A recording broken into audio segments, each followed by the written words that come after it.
Dalam video amatir ini tampak puluhan warga berada di sungai setelah terjatuh karena jembatan gantung yang mereka lintasi putus. Peristiwa ini terjadi di Pekon Biha, Kecamatan Pesisir Selatan, Kabupaten Pesisir Barat, Lampung pada Jumat pekan lalu. Warga yang jatuh berusaha menyelamatkan diri dengan berjalan ke tepi sungai.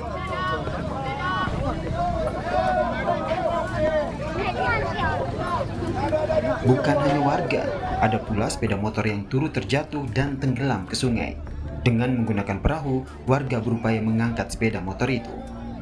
Menurut PLT Camat Pesisir Selatan, jembatan gantung ini terputus saat puluhan warga serta beberapa sepeda motor secara bersamaan melintas sehingga jembatan tidak kuat menahan beban. Pada saat kejadian, sungai dalam kondisi berarus deras. 10-20 menit masyarakat untuk pulang menuju ke pemangku Biha Tuha melalui jembatan ayun tersebut atau jembatan layang tersebut. Nah, pada saat menyeberang itulah kapasitas yang berlebihan dengan 8-10 kendaraan roda 2 atau motor ditambah masyarakat bersamaan menyeberangi jembatan tersebut sehingga beban yang berat mengakibatkan putusnya tali atau jembatan ayun tersebut sehingga roboh ke bawah sungai. Akibat putusnya jembatan gantung ini, ada 6 orang mengalami luka ringan dan langsung dibawa ke puskesmas terdekat. Selain itu, ada 6 sepeda motor yang tenggelam ke sungai.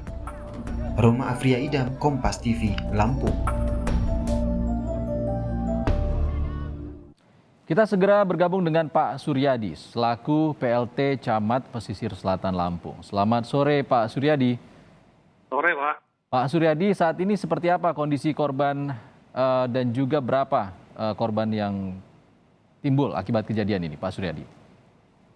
Akibat kejadian putusnya jembatan ayun atau jembatan layang mengakibatkan 6 luka ringan yang alhamdulillah pada saat itu langsung ditangani oleh puskesmas terdekat.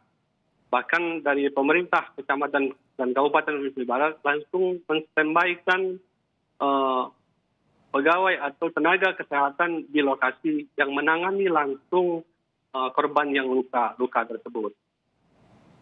Pak Suryadi, jembatan yang roboh ini menghubungkan desa apa saja sih Pak? Jembatan yang roboh ini dia masuk dalam satu desa, cuman menghubungkan antara pemangku satu dengan pemangku yang lainnya atau RT 1 dengan RT yang lainnya. Nah, jembatan ayun ini masyarakat untuk tempat melaksanakan ziarah kubur atau kalau bahasa Lampungnya ngejalan kuburan.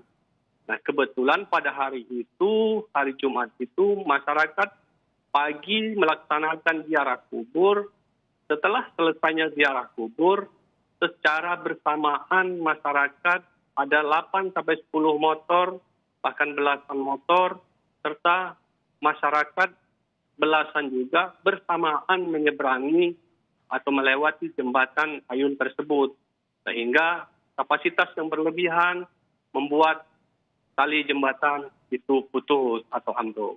Oke, selain digunakan untuk aktivitas ziarah kubur, jembatan ini juga digunakan untuk aktivitas apa lagi Pak sehari-hari?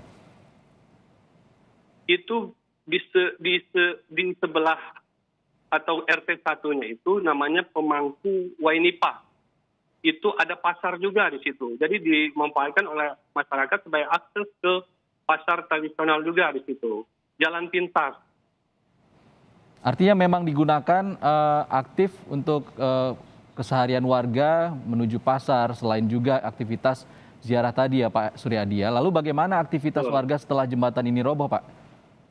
Aktivitas warga setelah jembatan roboh, memang ini bukan jalan yang utama, tapi memang jalan yang alternatif. Masyarakat bisa berputar kembali ke jalan besar. Cuman aksesnya agak lebih jauh dari kalau diibaratkan dengan melewati jembatan, mungkin akan jangkauannya lebih dekat. Tapi kalau melewati jalan raya, dia berputar untuk mencapai tujuan pemangku Wainipah tersebut.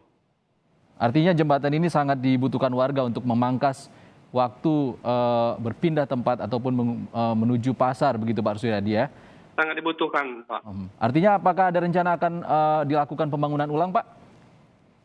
Setelah kejadian pada hari Jumat tersebut, tanggal 11, tanggal 6, kalau tidak salah, saya langsung berkoordinasi dengan Pak Bupati menyampaikan kejadian tersebut. Dan alhamdulillah langsung direspon Pak Bupati. Pada saat hari itu, beliau memerintahkan saya untuk melaporkan secara tertulis laporan kejadian dan membuat proposal untuk kita anggarkan kembali di 2023. Perintah Pak Bupati seperti itu, dan langsung saya tindak lanjuti dan langsung saya sampaikan ke pimpinan-pimpinan yang terkait. Kalau untuk jembatan yang roboh ini umurnya sudah berapa lama, Pak? Jembatan ini dibangun dari tahun 2009, sudah 12 tahun. Dibangun Sempat melakukan perbaikan sekali melalui anggaran dana desa. Nah, cuman memang masih layak untuk kita lewati pada setiap harinya. Jika dibangun kembali, apakah akan dipastikan kondisi dari jembatan ini nantinya yang dibangun baru lagi aman dari kejadian ini, Pak Suryadi? Gimana, Pak? Bisa dipastikan kepada warga apakah jika jembatan ini dibangun ulang dapat dipastikan aman dari kejadian seperti ini, Pak? Insya Allah, ini merupakan pelajaran buat kami semua selaku aparat pemerintah dan masyarakat di Desa Biha atau Pekon Biha, bahwa untuk lebih hati-hati ke depannya untuk menyeberangi atau melewati jembatan Ayun tersebut. Karena sudah melewati kapasitas yang ditentukan sehingga mengakibatkan roboh seperti ini. Jadi pelajaran benar ini, Pak, menurut kami. Baik, kita harap kedepannya tidak akan terjadi lagi hal seperti ini. Terima kasih. Amin. Terima kasih Pak Suryadi. Sama-sama, Pak. PLT Camat Pesisir Selatan Lampung.